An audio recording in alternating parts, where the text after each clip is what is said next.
Hi, my name is John Scott, and I'm presenting on a 20-year-old alert and oriented Caucasian female. She presented to the emergency room today with worsening abdominal pain. Her last menstrual period was 1 week ago, and she reports no known drug allergies.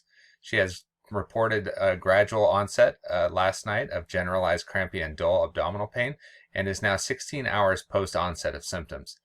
She reports right lower quadrant as the source of abdominal pain now. That is described as sharp pain. Pain is also described as 6 of 10 non-radiating, and patient has reported nausea and vomiting this morning and no hematemesis or other abnormalities in the vomit. She is feeling flush but denies fever and chills, and reports regular bowel movements and negative urinary symptoms. She also reports being sexually active and uses condoms for birth control, but denies any past medical or surgical history and denies illicit drug use at this time. On physical examination, she has no findings of any abnormalities on inspection.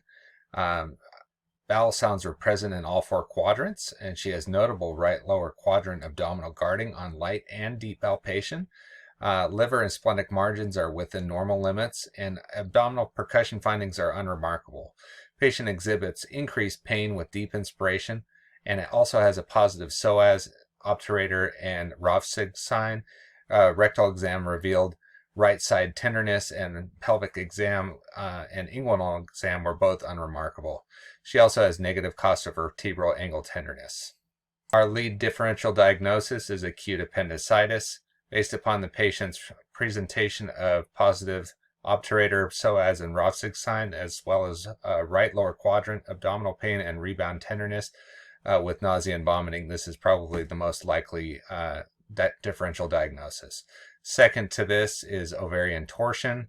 Third would be peritonitis. And fourth would be pelvic inflammatory disease.